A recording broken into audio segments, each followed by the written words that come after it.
In this video, we turn a kid's idea from this start of a build to this almost completed of a build. Hey guys, and welcome back. Today, a client asked me to bring his son's vision to life. His 8-year-old son wanted to make a food fighting game, which I haven't even seen one on Roblox, to be honest. So he's already off to a pretty good start. But I thought it would be fun to take on the challenge. Plus, it's not too often you guys get to see me build interiors. So let's get right into it. Now, this spawn is gonna be one of the easier spawns I've had to make. We may go into Blender for a few things, but the spawn is basically vending machines for miles and miles and miles. Okay, maybe not yet, but I'm sure as the updates come out on this game, this thing's gonna get pretty huge. You'll be able to buy objects from these vending machines and use them in-game, but we won't get too in-depth on that. You guys will have to check the game out when it releases. Also, I'll put the link in this video description if you happen to watch this video like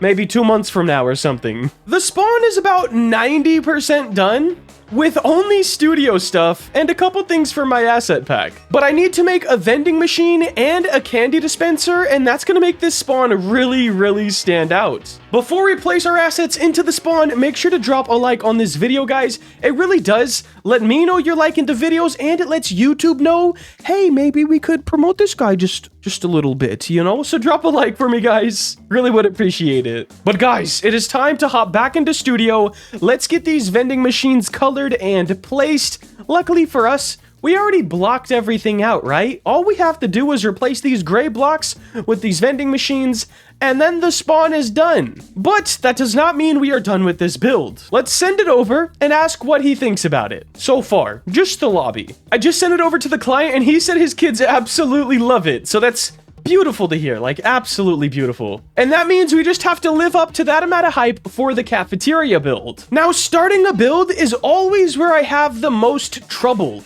Finding a layout, getting a scale, like just the whole idea from the beginning is the hardest thing for me. What's the hardest thing for you guys when it comes to developing? Anyways, we do have a couple criterias. There needs to be 2 rooms, a red room and a blue room. These are where the spawns are going to be for the opposing teams.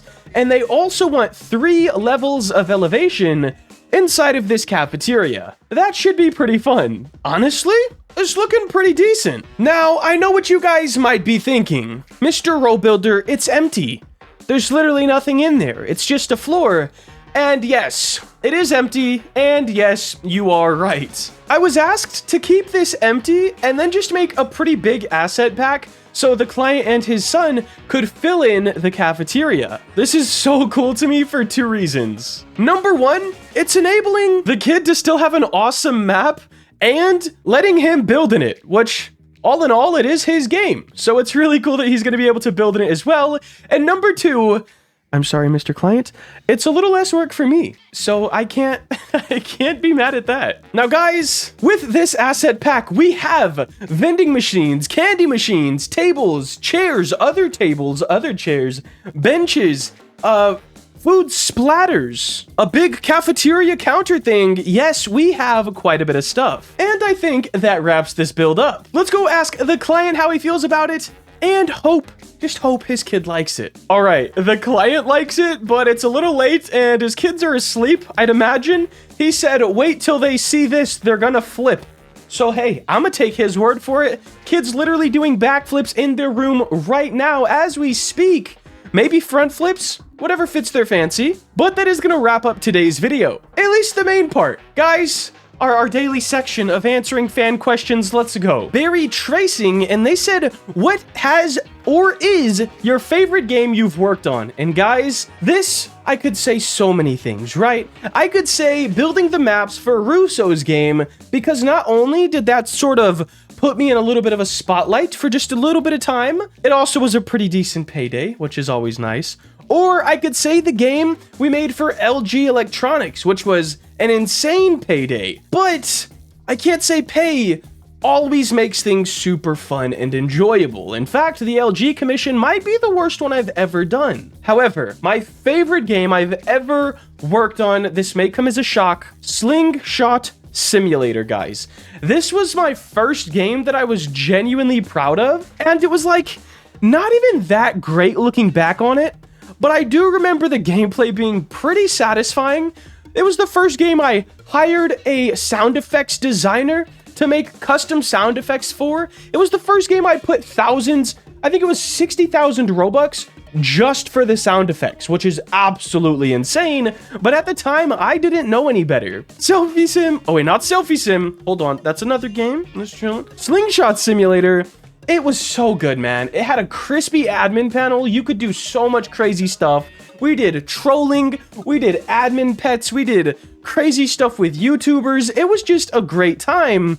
However, Slingshot Simulator was my biggest flop project ever. Yeah, the game I had the most fun with and remember the most fondly of was the one who made me the least amount of money and had the least amount of players.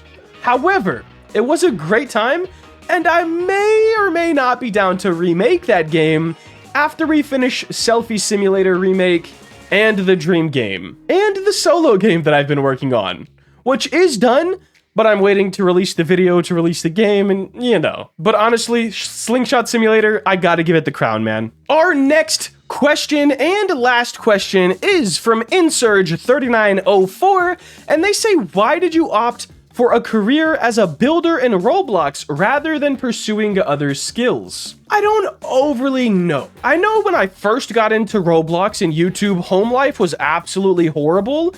I couldn't go get a job because we would move. We moved 2 times in one day before. I lived in a car for a week by myself, well, with my dog, of course. But home life was absolutely horrible, right? And we kept moving 2 times in a day or every other week or just once a month. Like, we just kept moving, right? I went to like 12 different high schools. Anyways, I couldn't get a job somewhere because we would just move and it would not look good. I couldn't use any place as a reference if I only worked there for 2 weeks, and it just wasn't great. So I started YouTube as a way to make money and make friends. Like, I wasn't able to make any friends when we kept moving. So I was like, hey, if I get maybe a couple subscribers, I could put them in my pocket, you know, and take them with me wherever we move next, and I'll still be able to talk to them when we get to wherever we're going. That's what started everything for the YouTube side.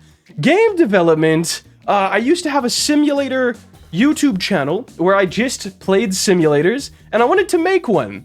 After making my first one, I kind of just got bit by the bug, and the rest is history. I just kept making games, hoping for the best, and trying to be a little more successful than my last game. I hope that answers your question. I may have gotten a little bit on a side tangent, but I feel like it was all needed to get to the punchline. But thank you for the 3 questions, guys. If you have any questions, leave them down below and you may be in the next video. That is going to wrap it up for today. If you did enjoy and want to see more content like this, please make sure to like, comment, and subscribe. Have a great day. Later.